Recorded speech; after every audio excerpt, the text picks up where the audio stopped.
Well, first of all, thank you all for coming tonight. It's really nice of you to come out to hear the story and what we're proposing for the community. So thanks for taking the time to come out and watch the presentation.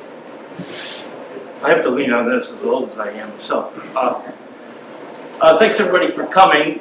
To start this off, I guess a little bit of history as to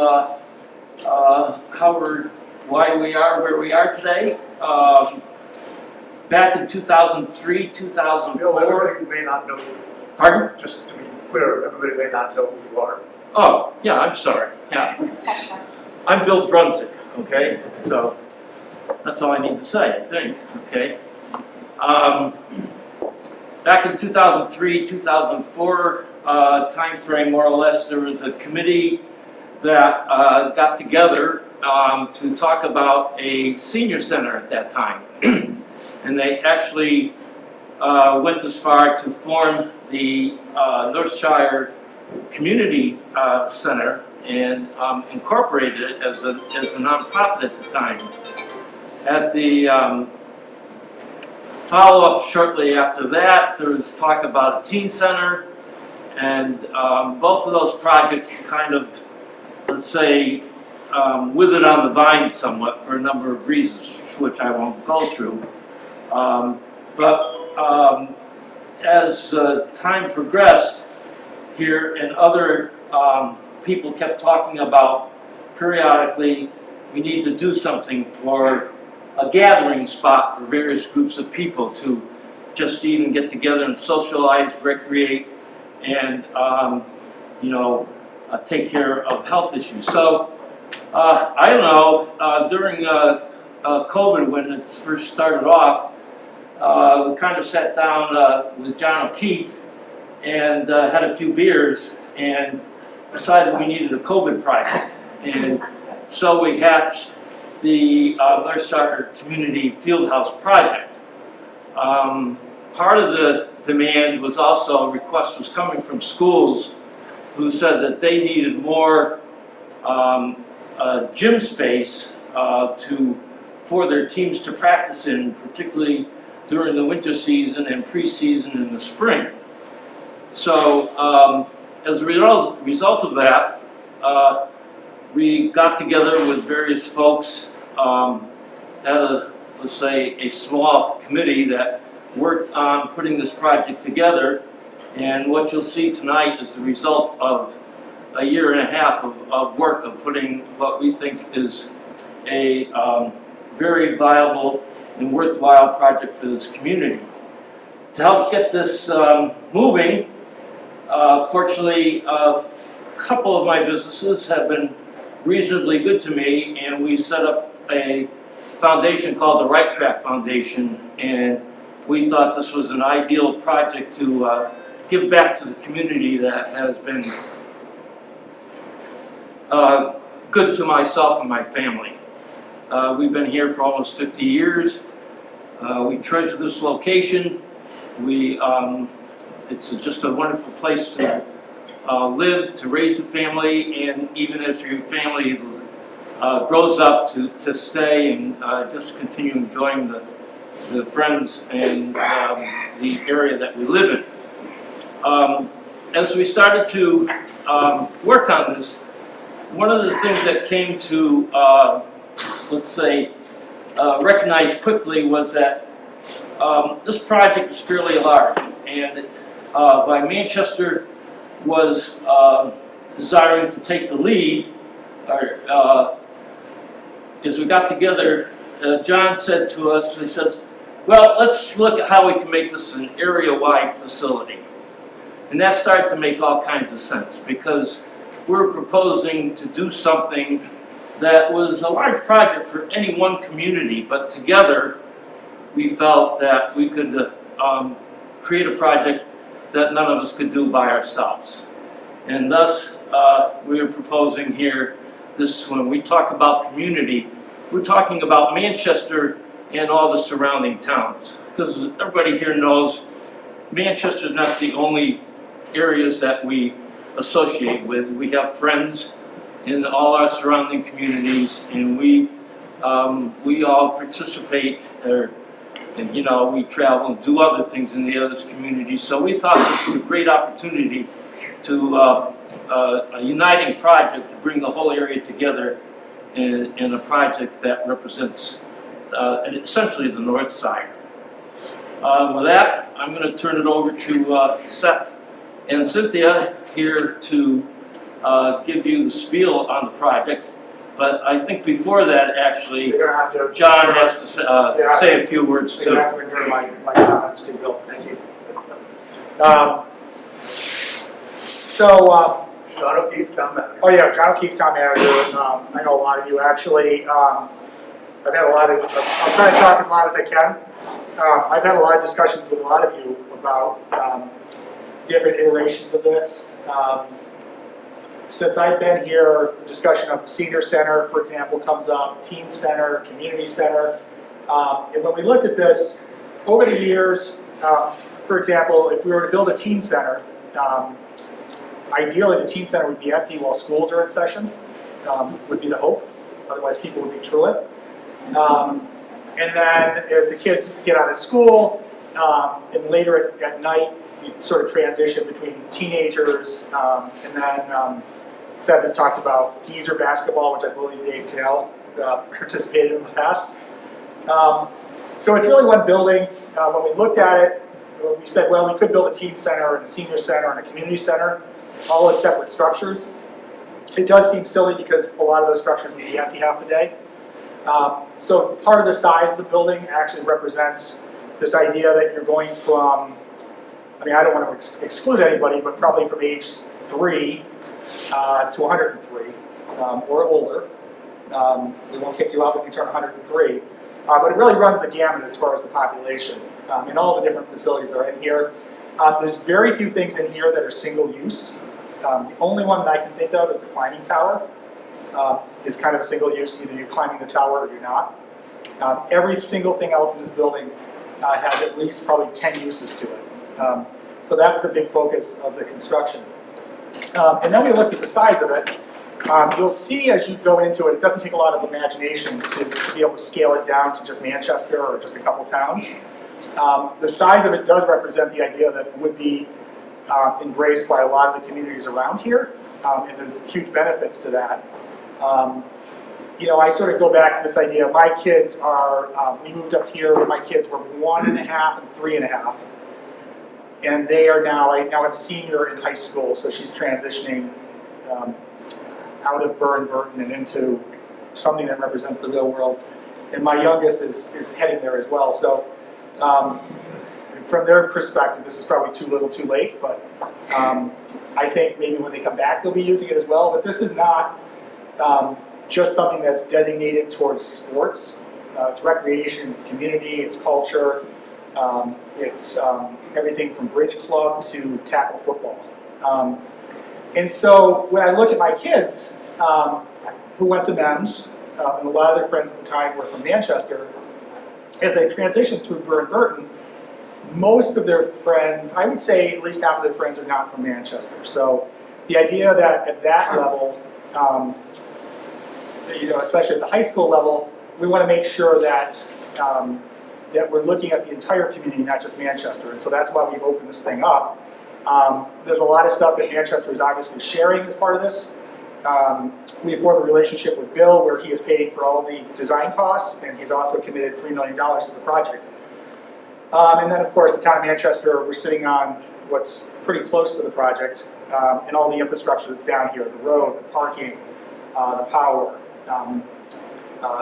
You know, and the land is really not to be underappreciated. This is about, the total building is about 1.3 acres. And I've heard some people question whether it will cover too much of the park. The total park now is 95 acres. So this would cover 1.3 acres of that. So I'm not really good at math this late at night, but it's a small percentage of it. So to me, you know, this really represents the Northshire and the mountain communities really coming together. And again, you'll see in this, there are 3 playing surfaces inside the running track. You could take one of those out, for example, if enough communities said that they weren't interested. I think that getting this the right size for the number of users that we'll have is really important. There are ramifications to anything you do. So, right now this is not a final product. And we always forget to mention this, so I'm going to mention it up front.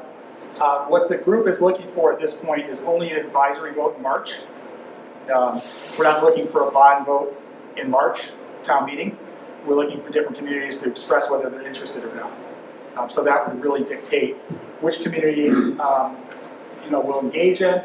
And even Manchester will decide whether we want to move forward with this or redesign it. So, did I miss any points? Good. Okay. Without further ado. Okay. So my name is Cynthia Gov, if you can't recognize me with the mask on.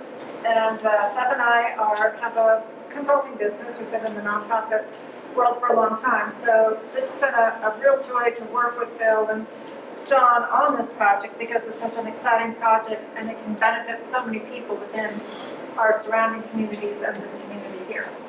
So this is a photo rendering of what the building would look like. This is where you would walk in, right from over there where you all came from tonight. And this is what it would look like as you approach the building.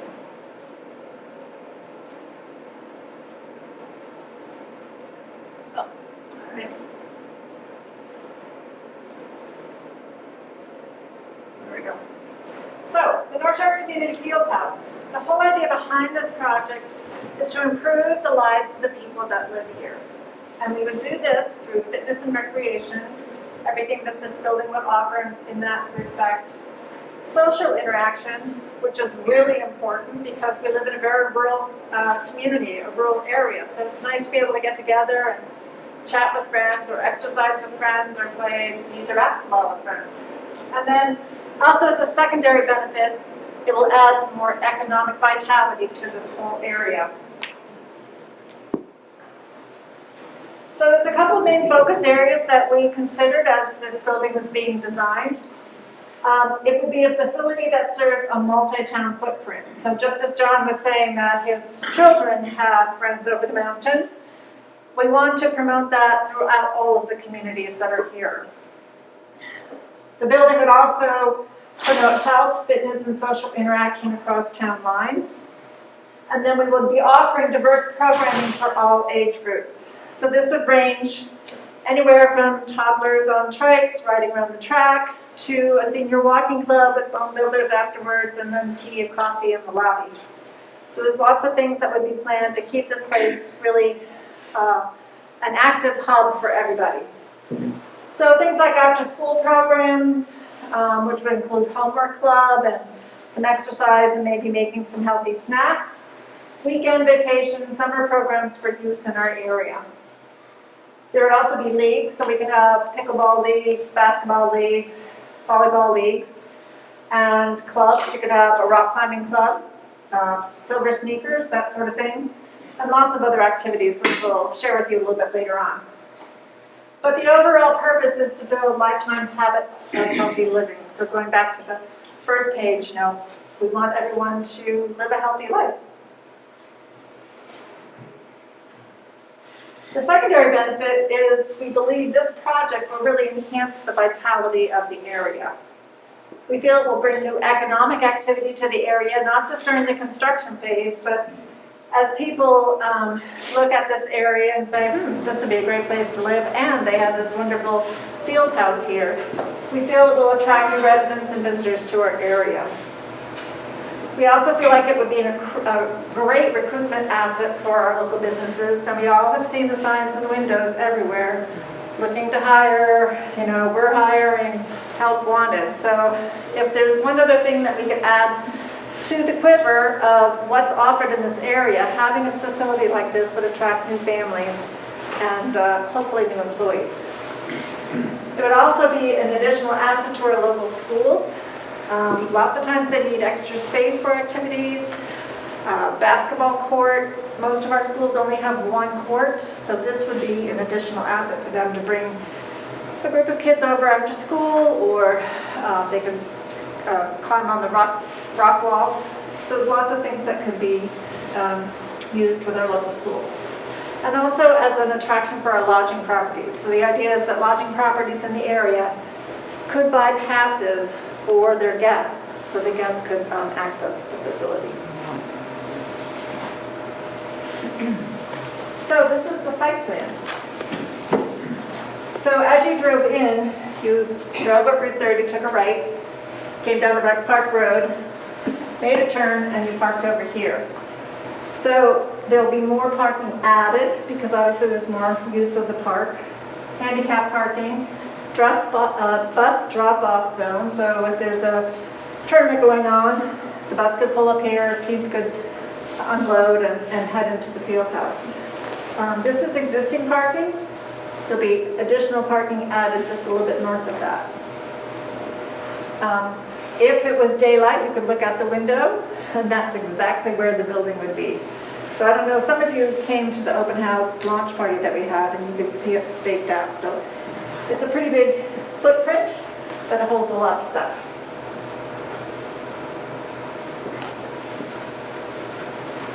So the field house, as I said, is about 67,000 square feet. It will be a highly energy efficient building.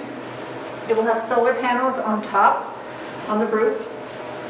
It'll have a renewable energy heating source. It's a very central location, as we all know. It's easy to get to. As you saw on the site plan, there'll be convenient parking to access the building. And as John mentioned in his remarks, these last three items are really important. There's already access to sewer and water. The septic system here has capacity to handle the building that is proposed. Water is here, or we run it in from the town line that comes along Route 30. There's no cost for the land. The town of Manchester already owns it and is willing to have the building sited there.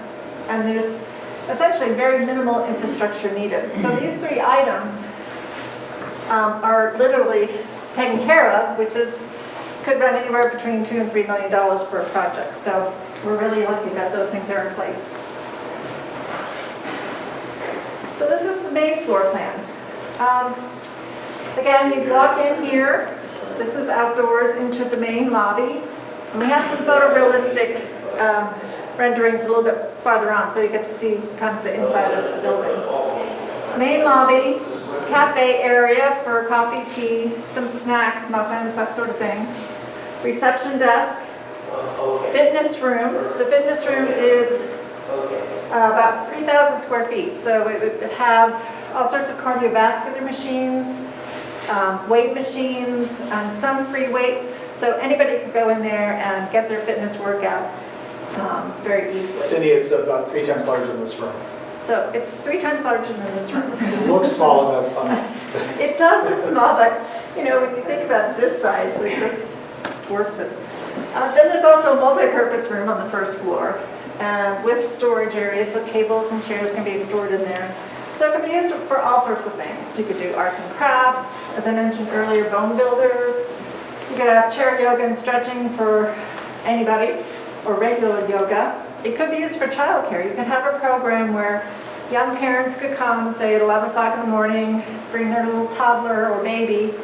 We have childcare there, and they can go do their exercises and run around the track and then come pick up Junior and go off and about on their day. It can be a meeting space for sports or any organization, so very multi-purpose. Then you walk into the main area. So it is enormous. I mean, we were in the Sunderland gym just last week, was it? And that was just one court. And I'm sitting there thinking, geez, with 2 other courts on either side and a track around it, you get the feel for the size of the building. And the idea behind everything that's designed in this building is flexibility. So the 3 courts can be set up for basketball, volleyball, pickleball, indoor soccer or futsal. You could use all the courts, put down turf, and do lacrosse, do soccer. So there's lots of different ways that these can be configured. There's a pickleball court on this end, and on the opposite end is a 45-foot climbing tower. It's 3-dimensional, and it's being designed by someone who knows that kind of thing. And then surrounding it all is a 200-meter track, an indoor track. So people can come and walk on it. It could be used by local schools for indoor track practices. We also have a setup for shot put, long jump, high jump, and pole vaulting. So that if there was an indoor track team like at Mount Anthony or Arlington High School, they could come and practice here. We did not include javelin because we don't want anyone being skewered as they're running around the track, but everything else is there. So, there's a lot of versatility built into it. Did I miss anything? Amenities? And then the second floor, this part in particular, hangs out, it's cantilevered out over the track. But this is an observation area which is open to the court space, so parents can sit up here and watch their kids if they're playing basketball or volleyball, or they're just waiting for their child to be done with practice. They can sit up here and work, but also keep an eye on what's going on. There's 2 multi-purpose rooms here, but they can also be used for team meetings. So an AAU tournament was being held here. Both teams could meet with their coaches before they go out and play. There's 2 full-size locker rooms, another multi-purpose room, conference room, another lobby area, and an office for the executive director.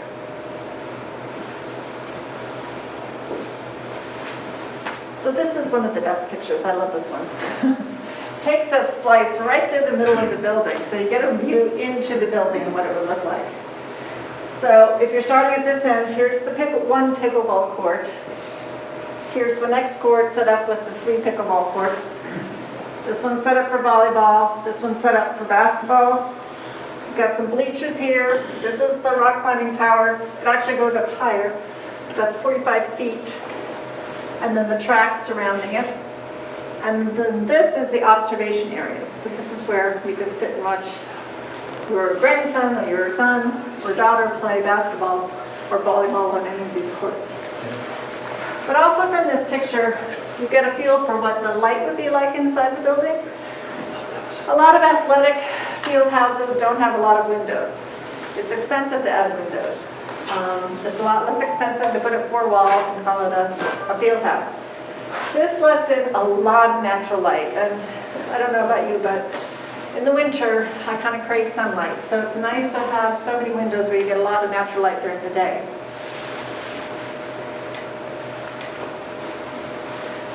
So this is a view as if I was standing on the observation deck here, looking over at the other side. And again, coming from one end, pickleball court, 3 pickleball courts, volleyball, basketball, track around the outside.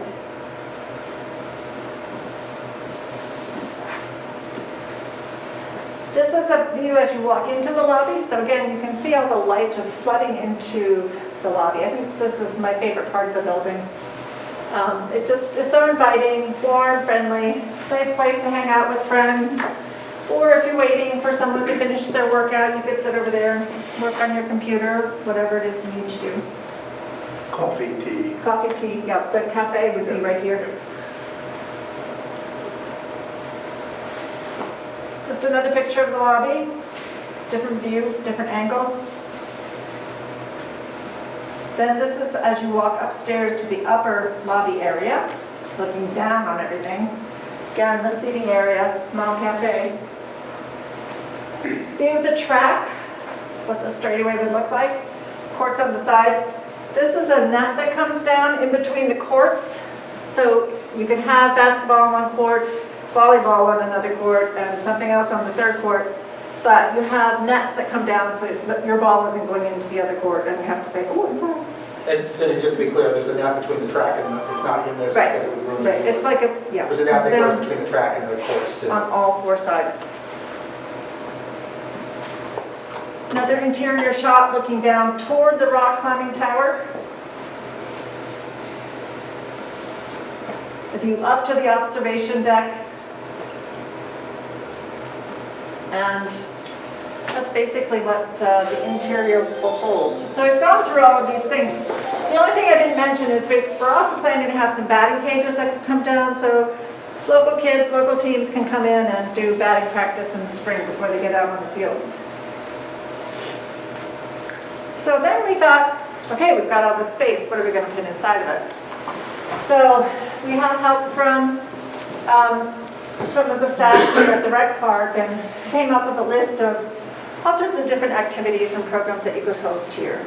Anything from dodgeball, tykes on trikes, toddler tumbling to jazzercise, lacrosse, karate, yoga, wellness classes, whatever. And then for user groups, you know, bridge groups, Castleton has a program where we could actually have interns come down and do sports training internships at this particular center. You could do coaching clinics. We could contract with personal trainers to come in if you wanted some help with your fitness routines.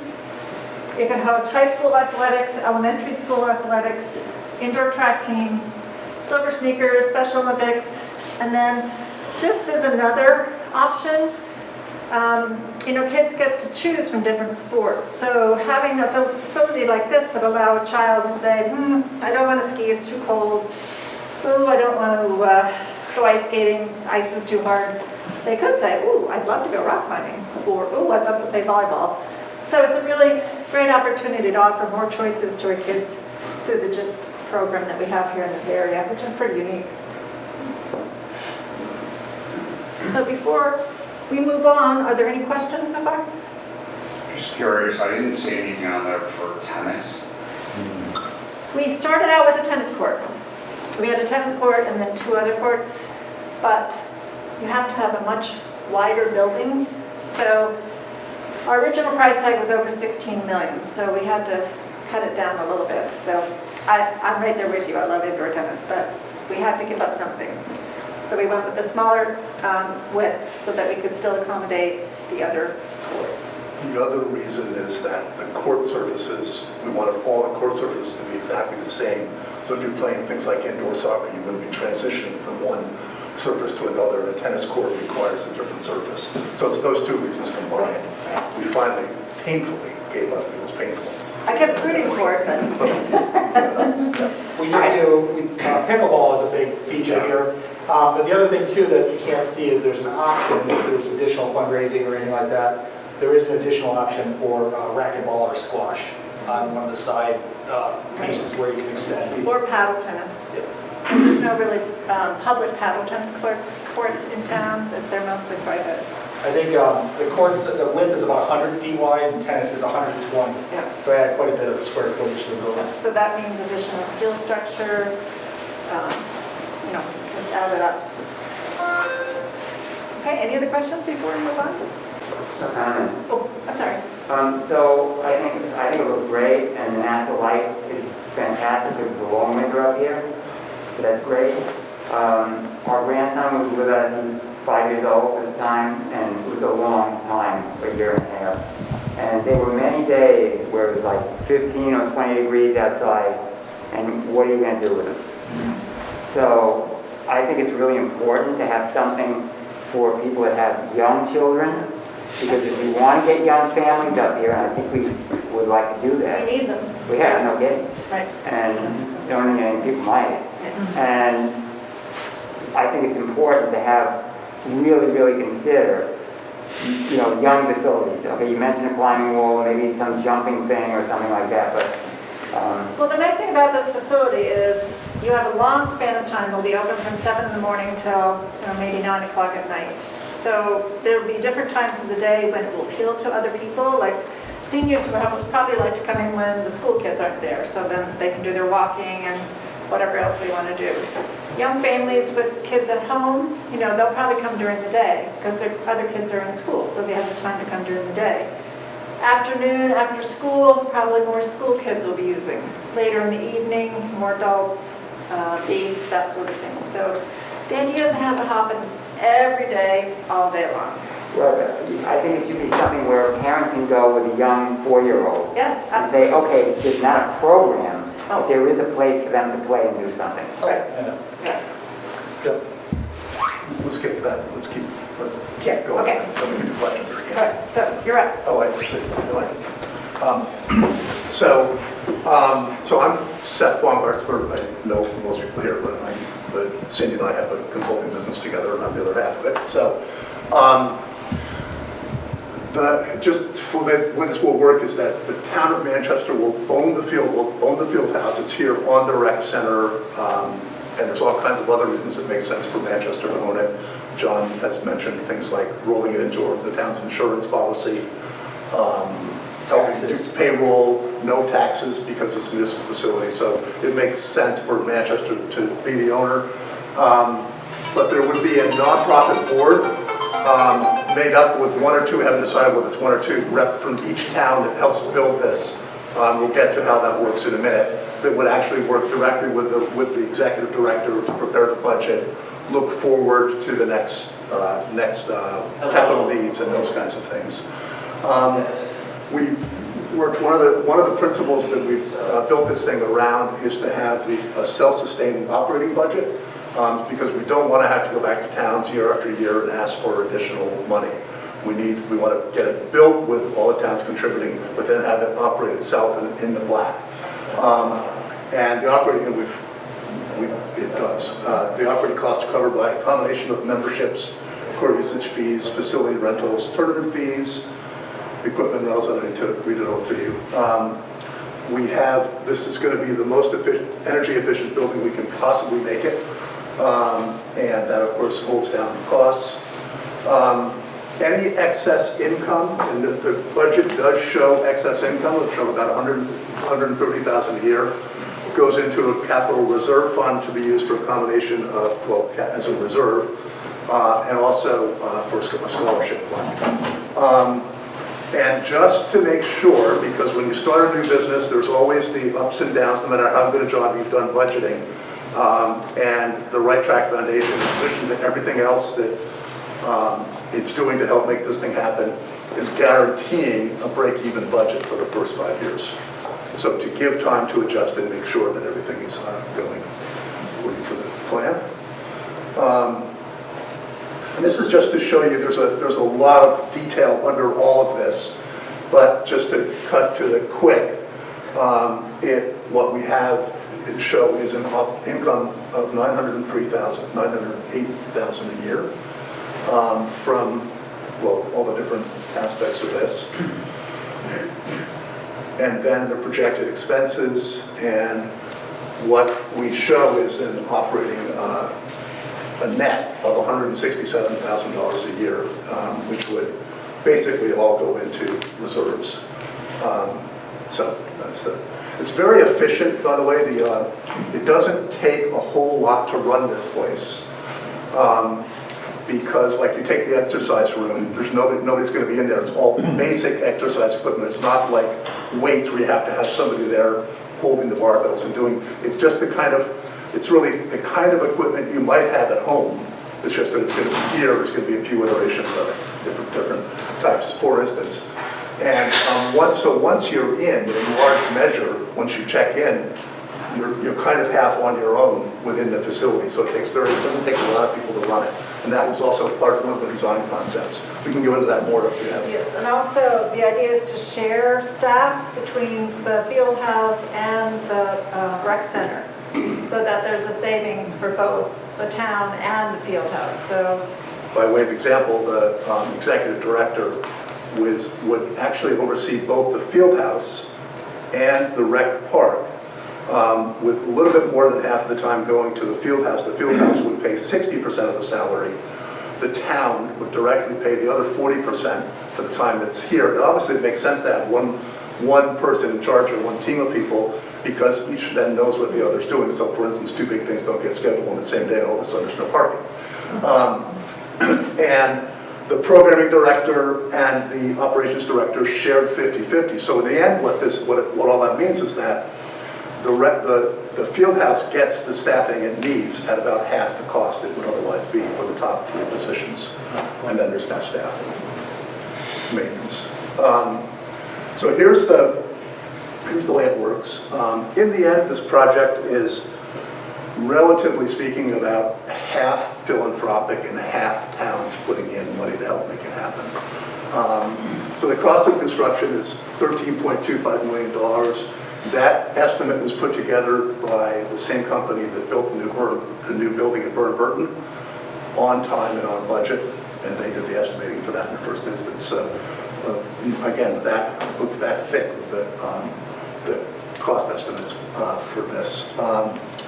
So The Right Track Foundation, the Jonesy Family Foundation, in addition to bearing all the soft costs and everything that's gone into this building so far and will through the entire soft cost process, like permitting, is also putting in $3 million toward construction of the building. So that's, anyway, that helps get this thing off the ground, obviously. The idea would be for the town of Manchester to ask voters to approve a $3 million bond. And then the balance, that would be $7.25 million.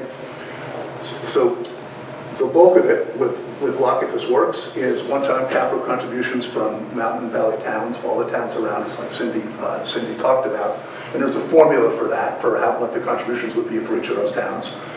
And then business contributions, and then in the end, closing out whatever we have to with additional philanthropic dollars. We're starting off with $3 million of philanthropic dollars and then closing it out with what we need to at the end. So towns that come into this, you know, Peru, Dorset, Sunderland, whatever it is, they would become partners in this in perpetuity. So within the confines of this field house, a resident of Sunderland, a resident of Dorset, a resident of Manchester will all be treated exactly the same forever within the field house. So no annual contribution, the one representative on the board. And here's the thing that we need to spend a couple minutes talking about. One of the key drivers of this thing from the Right Track Foundation from the start is that this is accessible to everybody. It's regardless of sort of person's economic ability. And so a resident membership for any of these towns that participate in this, the budget is built on $125 a year for a single membership, $10 a month. That's as close to free as you can possibly get. And then $200 and $250 for a family. And just to make sure that no matter what, this is available to kids. Elementary school students, $20 a year for a membership. And high school students, because they're able to take a little bit more responsibility, $50 a year. But so this thing is, the concept is for the towns that participate in the construction, according to the formula, the entry fee, the membership rates are very, very affordable and way, way below market rate. And conversely, for anybody who's not from a participating town, towns that don't, it's market rate. And market rate for a facility like this could easily be $500, $600 for an annual membership for an individual, and then up from that. But we built it even lower number than that, although it's actually, it will be market rate, whatever that is determined to be. So there's a real obvious advantage to being, if you live in a participating town. And on top of that, residents will have priority for memberships. Actually, obviously, if you're from a participating town, you get a membership no matter what. It might be that there's not enough room to have others have memberships in the long run. So, and you get first choice for reservation time for courts. So, this is, these are the towns that, we think have some, like, we've actually left, we need to add Paul and Rupert, which we remembered.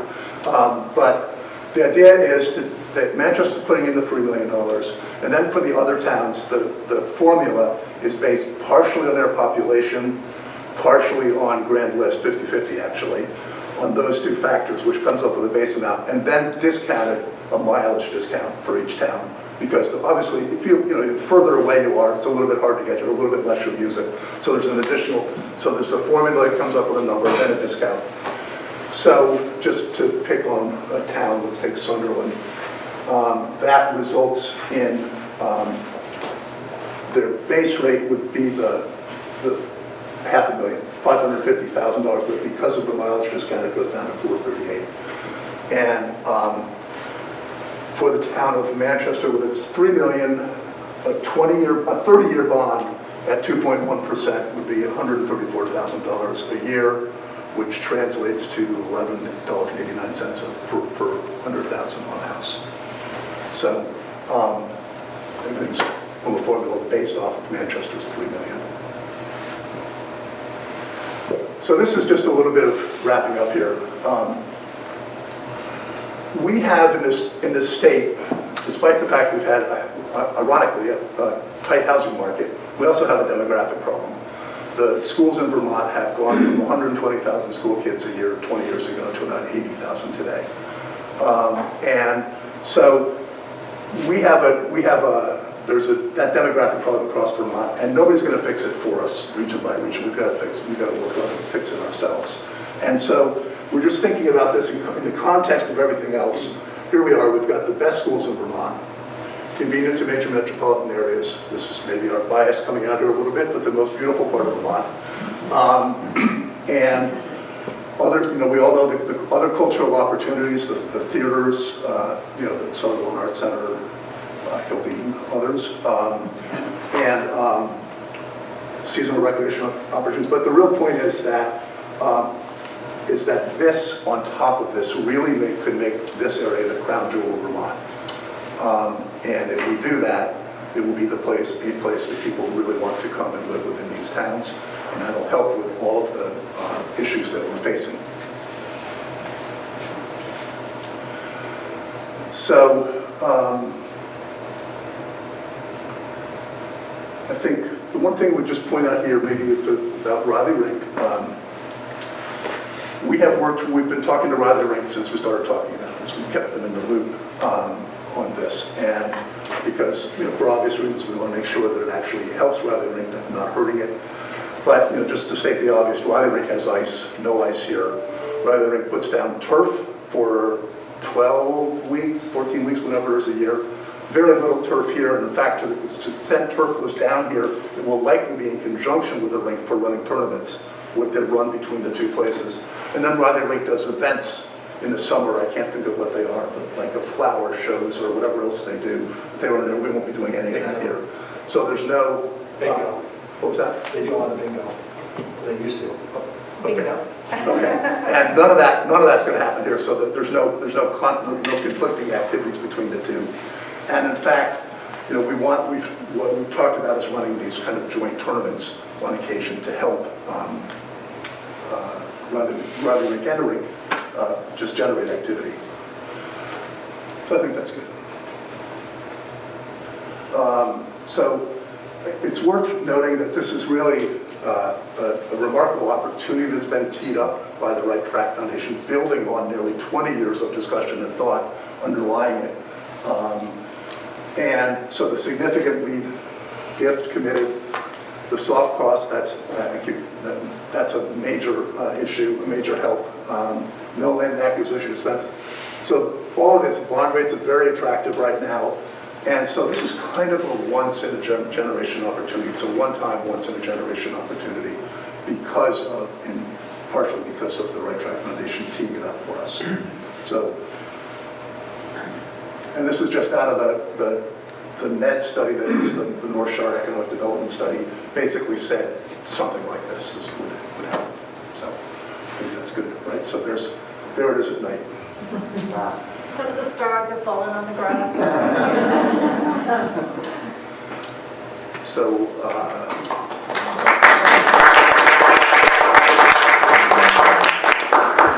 One point to reemphasize is that, if we can get more towns involved, we can build this so that, looking into the future, 20 years from now, we have a building that still is big enough and has everything that we need. So really trying to work together to bring something to our region that will be remarkable and good for 10, 20 years down the road.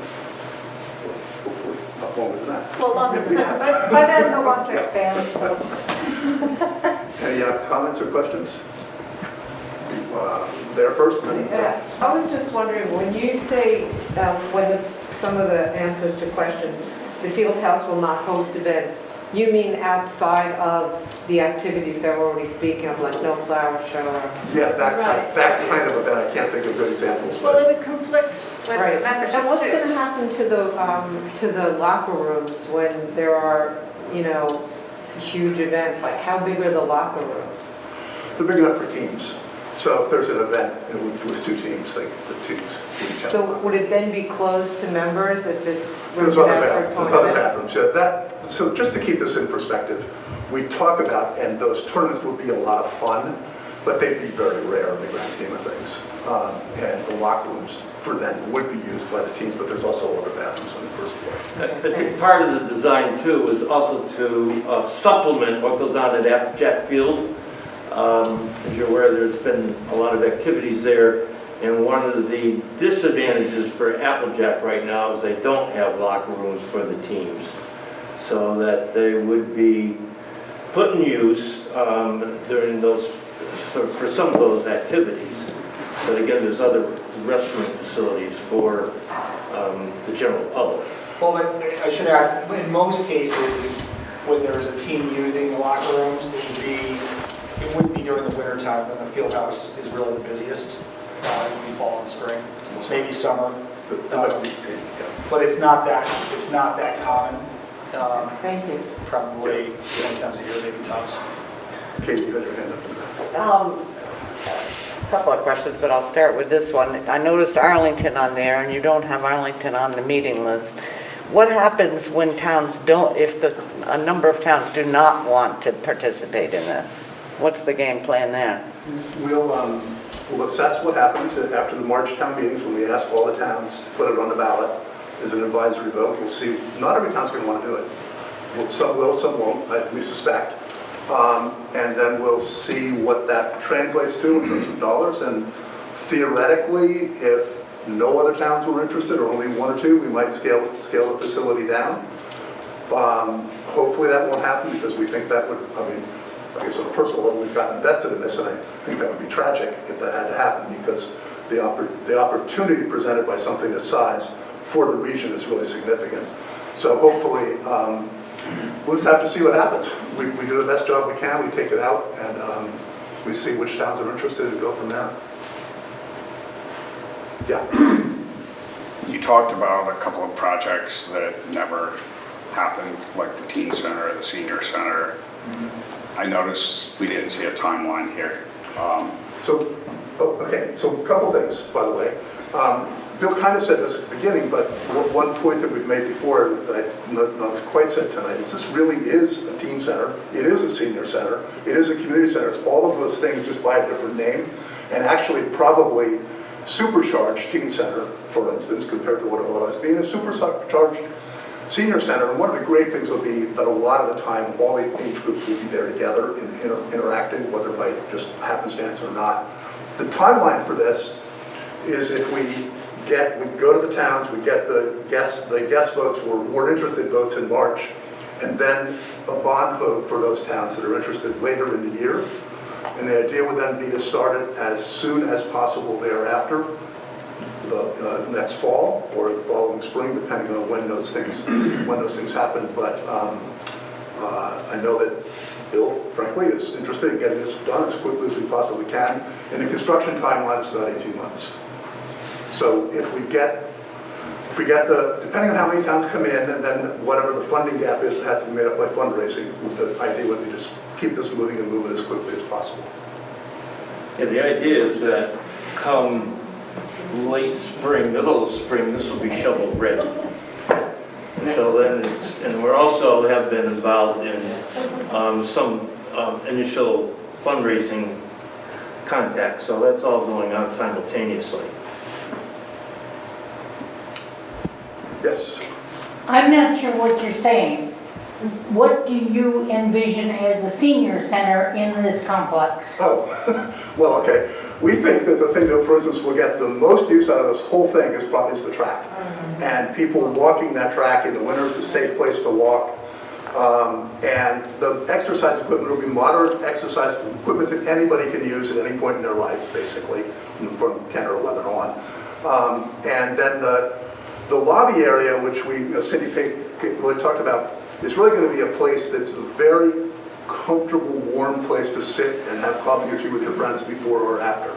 There's 5 multi-purpose rooms. And there's 5 multi-purpose rooms to be used for. So there's there's opportunity. Your imagination is kind of the limit for what it can be within those spaces. But Seth, I guess this is a good chance to sort of highlight too, the multi-purpose room that's right off the lobby is 1,500 square feet. Yeah. So it's larger than this room. This room's about 900 square feet. And kind of getting back to Ray's question about little kids too. So is it Eli? Elo, Hugo? your grandson? Yeah, Hugo. Hugo, sorry. That room, that multi-purpose room will have like a rubberized surface, like a gym floor. So he's going to get lost in that big space right now at age 5. So that smaller room is designed for tumbling, all sorts of like youth activities, like the smallest kids. It's also the room that you're going to have like things like bone builders, bridge, silver sneakers, all that kind of stuff. This room, my thought in this room right now is actually that this would be arts and crafts and cooking, which obviously has a span of like, from little kids to seniors. I think being in the field house, it might get a little sloppy with like, for example, You're talking about this room? this room right here, yeah. Yeah, it would actually be like an arts and crafts and cooking area. And to go. That would be big for seniors as well. And to go a little bit more to your question about your 5-year-old, weekends, this whole thing is going to be, the programming, the executive director and the programming director, as Cindy said, are going to make the whole idea is to make this place in motion all the time. And a lot of that will be, especially on weekends, activities for kids and programs for kids to just keep it in use all the time. I think one of the principles in this whole design process is to keep the space as flexible as possible so that youth might use the space a couple hours, seniors can follow them behind it, middle age, whatever. It's just so that we can have this constant use of the space rather than having designated spaces for particular age groups that only get used 3 or 4 hours a day, maybe 3 or 4 days a week. Well, I have a what-if question then. If there were some kind of senior activity planned, whether it's a bridge group or just a gathering for people to play cards or work on a puzzle or whatever, does that mean that the only people who can participate in that activity have to be from one of the towns that has contributed, and they have to pay a user fee for the year? Yes. So, I'm not sure about that. But the Something challenge has to here- support the operations. That's the challenge with it, is something has to support the operations. And what we've tried to do is make it as affordable as possible for the residents of towns that participate in construction. And, $10 a month per person it's pretty hard to make it less expensive than that. So, yes. I'm one of the seniors, I also play pickleball. And I'm a little concerned about the elimination of the pickleball courts that you have on the outside, because if it's summertime, you really don't want to be playing indoors. We talked to Jim Evans a lot. For one reason or another, and he's sort of our go-to for pickleball. And there are some pickleball courts that we are relocating, but there won't be as many. He's also put a request in that we've been talking about, which is to line the tennis courts for temporary pickleball as well. Okay. So we understand. So for people that don't know pickleball, it's a wiffle ball. I'm sorry, you're going to hate this description. It's a wiffle ball structure with a paddle, and it's a smaller surface than a tennis court. It's America's fastest growing sport, and it's really popular among, especially among your senior population. And the great thing Although it is is you won't getting have to travel to play to learn. No, that's wonderful. Yeah. The winter's fine. It's a Joe, summer I'm worried about. Joe, Yeah, don't mess with the pickleballers. Yeah, I've heard that. They could sink the whole thing. I think it seems like just an awesome project, and it appears as though something like this isn't going to happen without a leg out from Right Track Foundation. You guys are putting all these parts and pieces together, it's going to be tough. It's going to be a big lift getting those other towns, but can only hope it all really comes together because like soft cost, land, water, sewer, right track. I mean, that is a huge leg up on It's this. so once in a lifetime opportunity. One quick question beyond that, and that is, so BBA and Dorset and others are gonna, like, what, 3 o'clock to 6 or 7 o'clock? You're gonna have to do some creative scheduling, because I'm sure there's gonna be a lot of pressure at that time for me wanting to play pickleball. Yeah, that's a great problem, that'd be a great problem to have. Good problem to have. That for those 3 hours a day, which is probably, we probably think it's gonna be from 3 to 6 during the season, the schools will use those basketball courts. But if they use them for, what, an hour and a half at a time, there's enough for, therefore it translates, well, depending on what they use them for each practice, there's enough for 5 or 6 or 7 teams to get in there during that time. When John talks about the coaching the 5th and 6th graders, whatever you coach at men's, there's so much pressure on that gym that they can't practice. These are little kids, they can't practice till 8 o'clock at night. And now they'll get, I think it's likely the younger kids will get the highest priority early on in those slots, so that they can get home where they're supposed to be. Yeah, I mean, one of the big signs that, so when we run the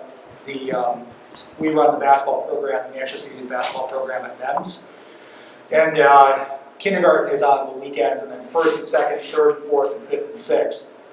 MEMS takes the time right after school, obviously, because the kids are already there. So we have 6th graders and 5th graders who are practicing basketball at 7 and 8 o'clock at night. So when they get home, obviously, they're all wound up. You know, it's a really bad time for those kids to be exercising versus doing it right after school. And then for anyone, you know, obviously I said I had teenage daughters. The basketball program's in BBA because they have 1 gym and 6 teams. The basketball practices started at about 6 o'clock in the morning. So you can imagine what those look like, because teenage brains don't even wake up until And So this, that usage during that time slot helps support the facility, because we'll get rental fees the whole time. But it's a lot less expensive than building a gym for all the schools. that's the idea of the flexibility, Joe. You know, those 3 hours, we might have all 3 courts in use for basketball.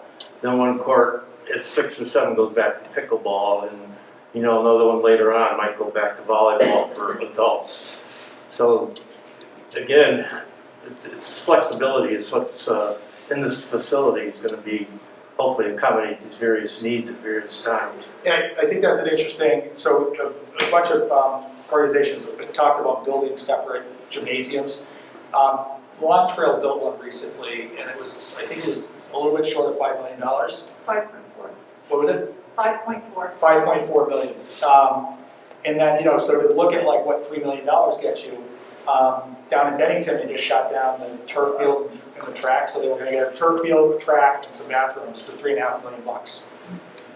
So for $3 million bucks, I'm not just telling, you know, I'm not saying $3 million bucks isn't a lot of money, but for what you're getting, you know, basically 3 multi-purpose spaces. You could also have 2 courts for basketball and still have pickleball going on that third. But our goal would be to get the little kids out of there as soon as possible, then the high school kids, but with 3 courts plus them using their own gymnasiums, we should be able to get those people out, I think, before 6 o'clock. So just to, I'll pitch in 1 second, just to make this point clearly, and Bill said it earlier, but what's really going on here is that each town is getting a $13.25 million facility for a fraction of the cost.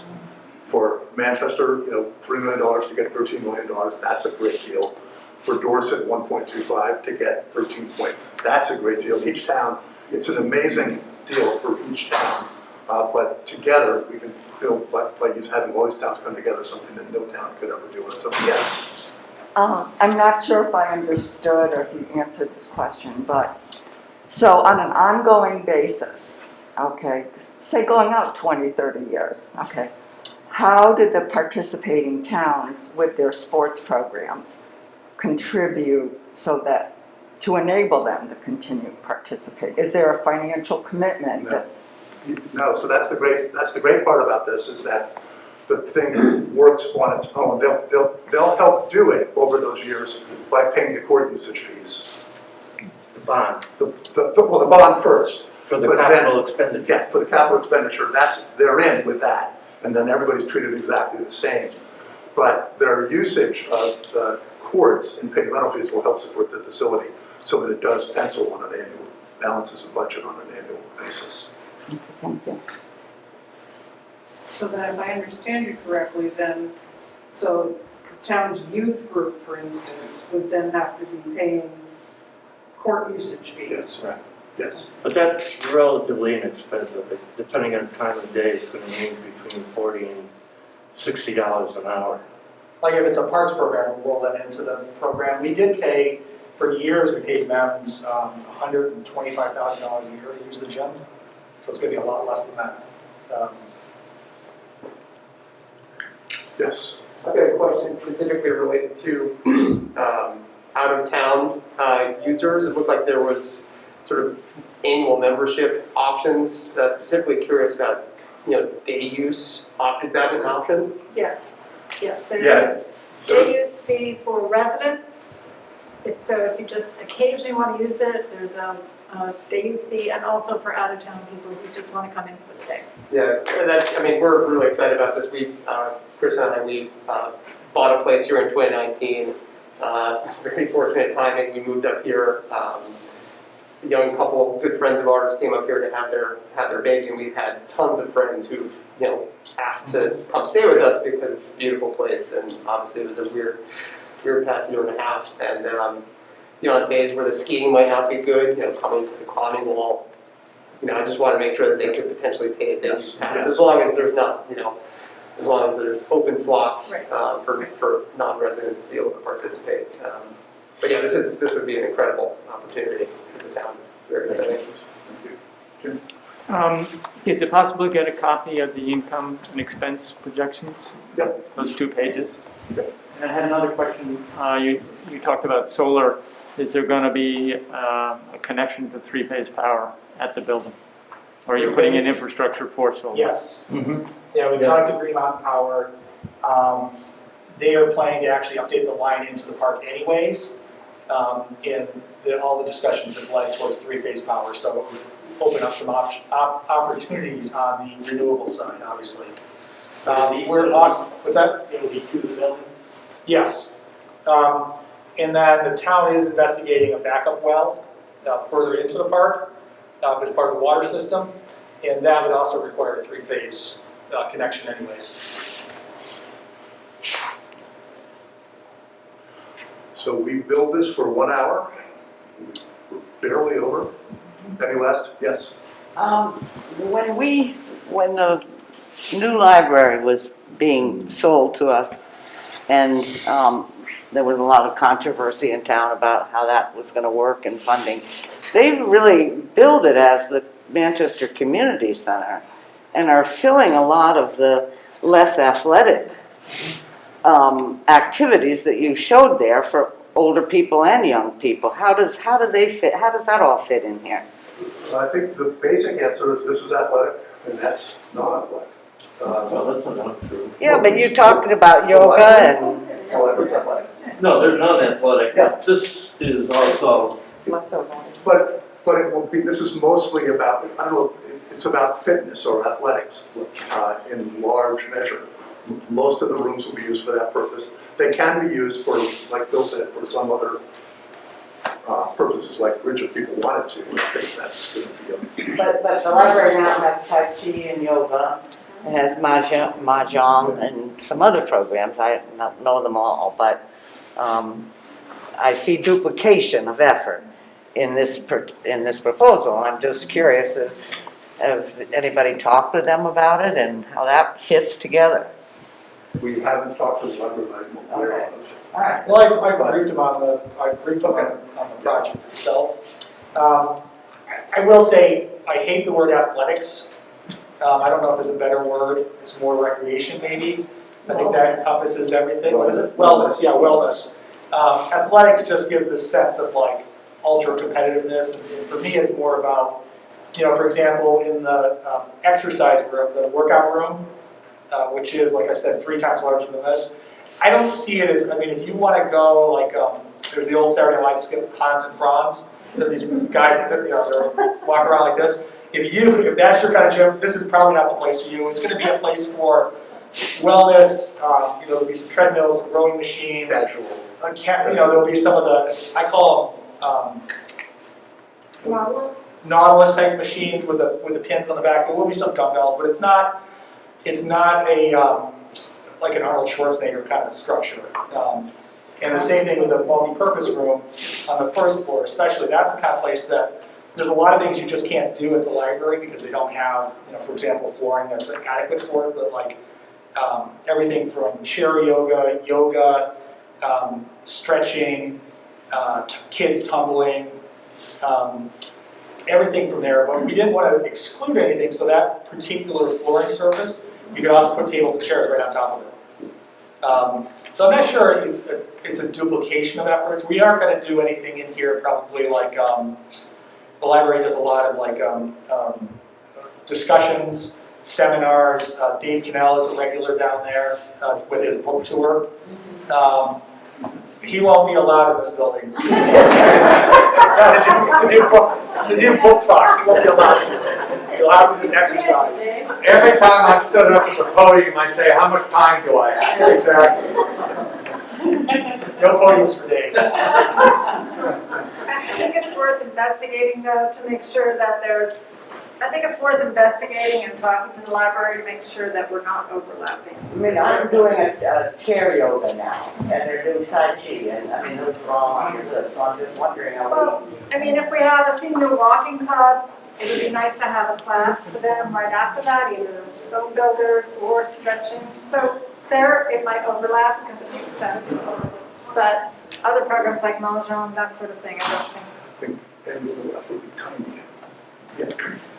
Yes. We appreciate your help. What can we do to make this a reality? Talk to your friends. Make sure you vote at that meeting. I think let's explain spread that the process a word. little Spread bit. the word. Yeah, at town meeting, all the towns were talking to the select boards to have them have the same ballot question on town meeting day that expresses their interest in moving forward.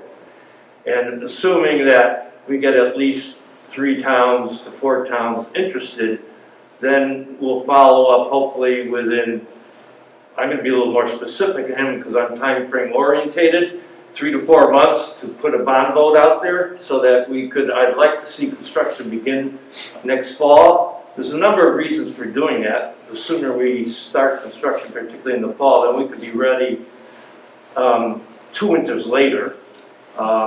If we postpone it until spring, then we tie up the whole construction process for amounts to another year.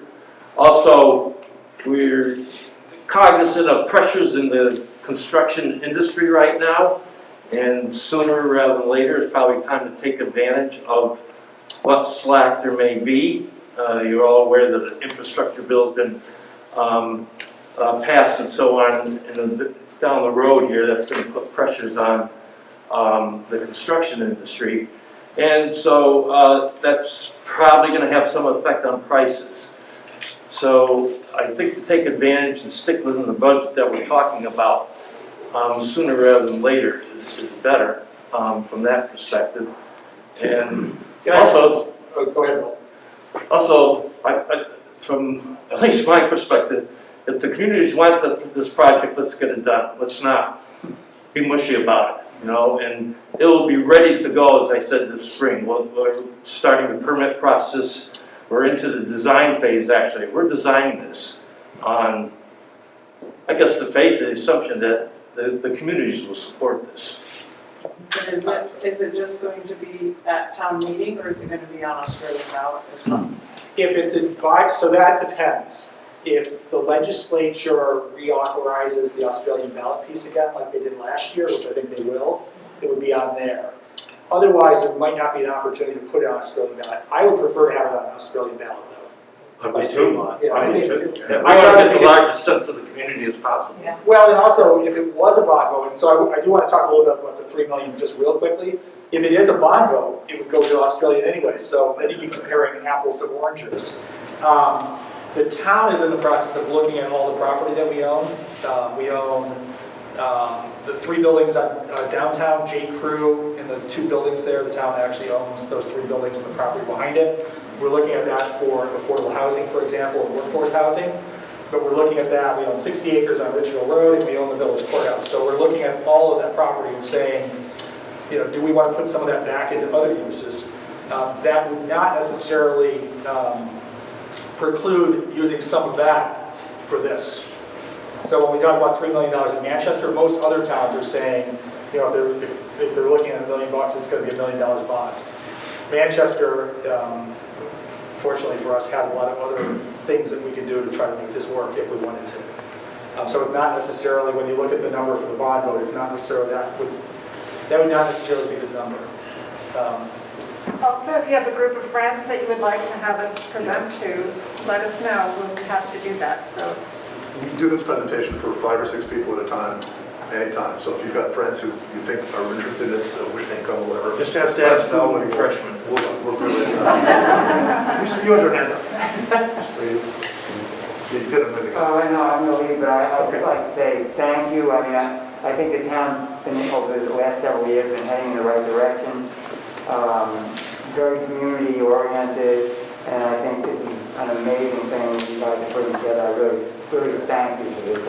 I think it's something we'll all be really proud of. Talk to your friends. And Thank you.